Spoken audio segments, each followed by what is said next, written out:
कभी भी आप देखो एक्सीडेंट होता है, विशेष रूप से इंडिया में जब एक्सीडेंट होते हैं तो जो ज्यादा घायल पार्टी है उसके प्रति सहानुभूति ज्यादा होती है ना? यदि कोई टू व्हीलर है और बड़ी एसयूवी ने टक्कर मार दी है तो सहानुभूति टू व्हीलर के प्रति होती है। हो सकता है गलती टू व्हीलर की हो। जैसे बहुत साल पहले, मेरे ख्याल से 97 की ये बात है, उस समय राधा गोपीनाथ की जो बस पार्टी थी, बहुत लंबी चौड़ी बस थी, ब्लू कलर की बस। पता नहीं आप लोग यहां पे कभी वो बस आई क्या। इतनी बड़ी थी कि वो पार्किंग करने में उसको मुश्किल हो रही थी, फिर उनको डिस्पोज करना पड़ा। बहुत बड़ी बस थी वो, बस पार्टी की उनकी फर्स्ट बस। तो गोविंद प्रभु वो थे बस पार्टी लीडर। और ये जो वाकया हुआ उनके मुख से, अब यदि आप सुनोगे तो वो कभी भूले नहीं है इसको। तो वो लोग मेरे ख्याल से पूना साइड कहीं से आ रहे थे और गणेश चतुर्थी का दिन था,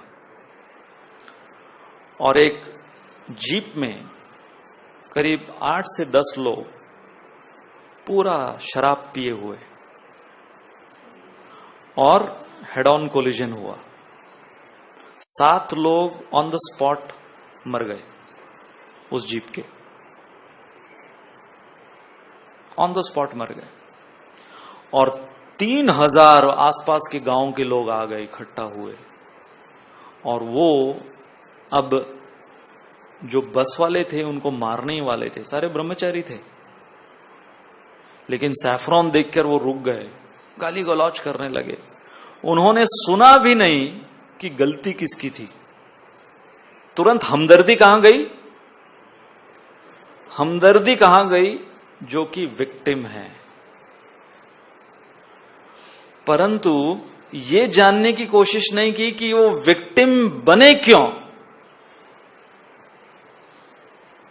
ये बहुत सेंसिटिव इशू है कि एक तरफ है दैव और एक तरफ है कर्म। तो यहां पर हम जो उदाहरण ले रहे हैं, ये उदाहरण ये मैं इसलिए बोल रहा हूं दैव और कर्म का, कि अक्सर देखो एक धारणा बन जाती है धीरे धीरे। जैसे ये एक्सीडेंट में जो धारणा बन गई, जिसकी भी गाड़ी आलीशान है उसकी गलती है। हाँ? और जो भी साधारण गाड़ी चलाने वाला है वो हर समय हमदर्दी का रेसिपिएंट होना चाहिए। इसलिए मैं कहता हूं, not all wealthy people are nasty and not all poor people are innocent. केवल वो गरीब है इसलिए मासूम है, इसलिए ये मत समझो। और वो केवल अमीर है इसलिए वो बदमाश होना चाहिए, ये भी गलत है। जैसे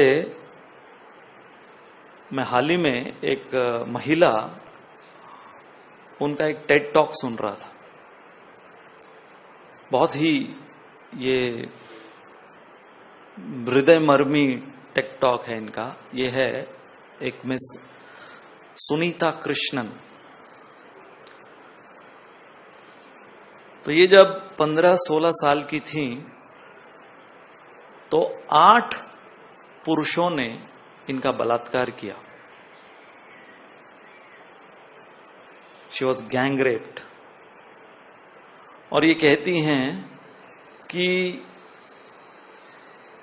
वो जो गैंग रेप मेरा हुआ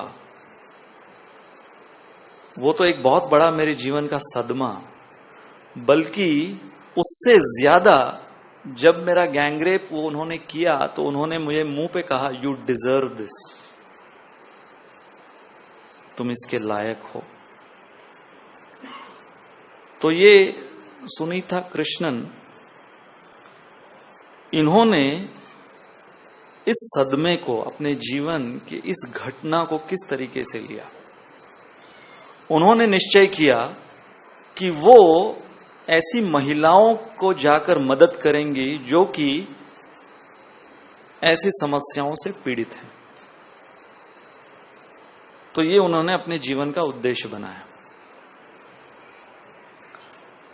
तो बहुत कुछ उन्होंने किया है अब तक। बहुत से ऐसे जो वैश्याएं हैं उनको वैश्याघर से मुक्त कराकर उनको सही काम धंधा दिलाया है, उनके घर बसाए हैं। परंतु इन सारी चीजों में उन्होंने एक चीज अनुभव की। उन्होंने कहा कि उन्होंने शुरुआत किनसे की? वैश्याओं को जाकर मदद करना, उससे शुरुआत की, वैश्याघर में जाकर। तो जब वो वैश्याघर में जाती तो वहां ये सारी वैश्याएं इस महिला को दुत्कार कर निकाल देती। तो इसे आश्चर्य हुआ कि मैं मदद करने जा रही हूं और मुझे ये लोग ऐसा दुर्व्यवहार मेरे साथ क्यों कर रही हैं। और वो जाकर उनको बोलती कि मेरे साथ कुछ ऐसा हुआ है। परंतु फिर भी ये वैश्याएं कोई विश्वास नहीं करती इनकी बातों के ऊपर। तो जब इसने खोजबीन की, पता लगाया, तो इसने कहा, अपने उस टॉक में कहा, when you see a prostitute, किसी वैश्या को जब कोई देखता है तो तुरंत जो पुरुष वर्ग है, पुरुष वर्ग को दोषी ठहराया जाता है कि पुरुष वर्गों के वजह से ये वैश्याएं हैं। परंतु उसके रिसर्च में उसको पता चला, ये सारे वैश्याओं ने रिवील किया 95% of the prostitutes were put into the business of prostitution by women, not men. Men were simply the customers. अब ये नहीं कि वो लोग जस्टिफाइड हैं, definitely they are not justified at all. But इसके ऊपर विश्वास क्यों नहीं हो रहा था इन वैश्याओं को? क्योंकि इन सब ने कहा कि तुम जैसे औरतों ने ही हमें ऐसे धंधों में लगाया है।